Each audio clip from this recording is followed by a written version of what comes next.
Note, at the moment, everything I'm about to say is nothing more than wrestling rumors, and as we know within the wrestling world, sometimes people just like to run their mouths, even though what they're saying actually equates to nothing. Zero, nada, zilch. However, on occasion, there are rumblings, and even if they're not based in fact, they're ideas that can go in your head and you can go, well, yeah, that probably does make sense, or at least it's something that could happen. For example, this week, the big rumor is that Kenny Omega, Cody Rhodes, and the Young Bucks are apparently about to be offered big-time contracts by the company known as World Wrestling Entertainment. Now that should shock absolutely no one, because outside of the walls of WWE, they're absolute successes, and also, even if you forget all that, they're really, really talented pro wrestlers. Every company in the world should want them on their books. Here's the thing though, that simply cannot happen, and WWE shouldn't sign this trifecta of talent. Why?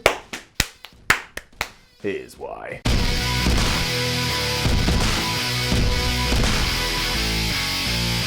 Now, obviously, Cody, Kenny, and the Young Bucks should go and do whatever it is they want to do. If they want to sign, they should sign. They've earned that opportunity, but I know sometimes people hear these words coming out of my mouth and they think I'm saying this is factual. It's not factual. It's just an opinion, a fun opinion for us all to debate and argue about. But yeah, if there's loads of cash on the table, it's going to make them happy, do that. You should always chase happiness, and besides, look what you've done. Look what you've done for the wrestling world. No one can say shit at this point. From a fan perspective though, or at least looking at the lay of the wrestling land from a wider perspective, if all of a sudden this lot do just get up and leave, everything is going to change, and not necessarily for the better. It'll be great for WWE and us in the sense of, think of all the matches we're all of a sudden going to get. I mean, the fantasy booking there is absolutely crazy, and they would instantly make Raw or SmackDown better. They just would. That's how good they are at what they do. If you knew that Kenny Omega, Cody Rhodes, or the Young Bucks were moving to Monday or Tuesday nights, you would tune in. Of course you would. We all would. However, you've got to imagine one of the huge reasons that WWE is interested is everything that these guys have done on the independent scene. And if nothing else, don't forget, the Cody Rhodes and the Young Bucks are about to run an event called All In, which had sold over 10,000 tickets. When you sell over 10,000 tickets, I tell you this, all of a sudden WWE's ears pick up and they're like, we got to keep an eye on this nonsense. And we don't know what's going to happen over the next few years, but I don't care who you are, you've got to admit, and you've just got to say, that is such a huge success. It's not something we've really seen in North America for years, and now here it's happening on an independent level. You cannot give them as much credit as they deserve. Honestly, I could spend the rest of this video just going credit, credit, credit, and deserve, and it still wouldn't be enough. They are trendsetters in an industry where that's really hard to do. And they've done this through talent and hard work, but they've also become examples about what's possible outside of WWE's walls. They're flag bearers for everybody that's not under Vince McMahon's watch, and who knows where the ceiling is. I mean, I've said this before, and I'll say it again, why can't All In become the indie scene's version of WrestleMania? Why not? Why can't it happen? All it needs is buzz, all it needs is a bit of hyperbole, and we've got both of that this time. You put on an amazing card, you get everybody involved.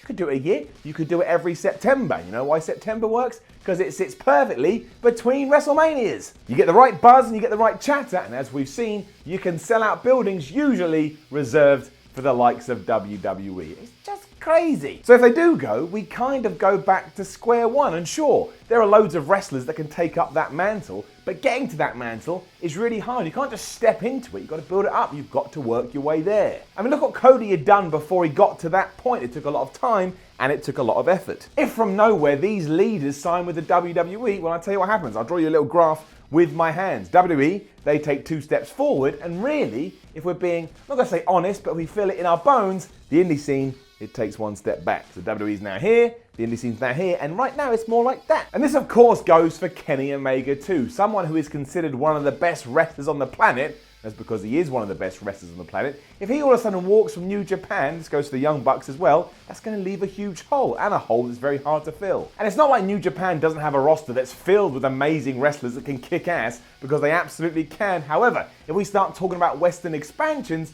that's a lot easier to do when you've got a Canadian on your books, because it just is. That's just how business works. And it's not essential, there's always ways and means, but it is a huge plus and it is a huge advantage. I know you may not like that, but that's just the way this stuff works. The point is, this trio has done so well on the indie scene, they've opened up a ton of doors, so who knows what other doors will be opened if they carry on doing it. Who knows? Maybe they can even start competing with WWE on a higher level. Nobody can put WWE out of business. They're too big now. I mean, they just signed a $2 billion TV deal But again, they must be doing something right, because that's why WWE has all of a sudden gone, uh-oh, we've got to watch these fools. They've ruffled enough feathers to put themselves back in the conversation. That gets even more interesting, because apparently all this is going to happen at the end of this year, 2018, and as I said, we're halfway through the damn year. On top of that, these offers are thought to be huge money ones as well, and that makes the situation even more intriguing. And you know they thrive in WWE. They would thrive wherever they went. And also, just think about this for a second. Just imagine this. Sit down, let your brain wonder, what if they were brought in as a faction? And what if they won all the belts? Can you imagine? I would die. I'd actually die. I think that is so exciting that we could even see a huge boom on that side of the pond. But it would really keep the status quo exactly as it is. All the big wrestler dudes eventually just migrate to the WWE. And really, it's more exciting if they say no, should they want to say no. The potential in letting them run their own stuff is massive. I mean, look at the Hot Topic stuff. No indie star or non-WWE guy gets their stuff in Hot Topic like a proper chain in America, but these guys did. And you want to know why? Because these guys are incredible. It's interesting times regardless, and my gut just says if they do manage, to hold off the attraction of WWE, they could achieve even more, and certainly achieve things we haven't even thought of yet, because our brains aren't thinking that way. They could and already have revolutionized things so much, and long may that continue. But of course, Cody, Kenny, Bucks, if you do decide to go there, I give you all the salutes anyway. You're just the best. You know it, I know it, we all know it. You're just the best. Tina Turner was singing about you. Now don't forget to leave a comment below and let us know what you think about all of this. Like, share and subscribe. Head over to whatculture.com. Read yourself some articles. Follow What Culture on Twitter at What Culture WWE. My name is Simon from What Culture. This was the Why series. And remember, the comments are there for you to engage in healthy debate. Keep smiles on your faces. Be nice, be polite. That's what the world is all about. I'll see you soon.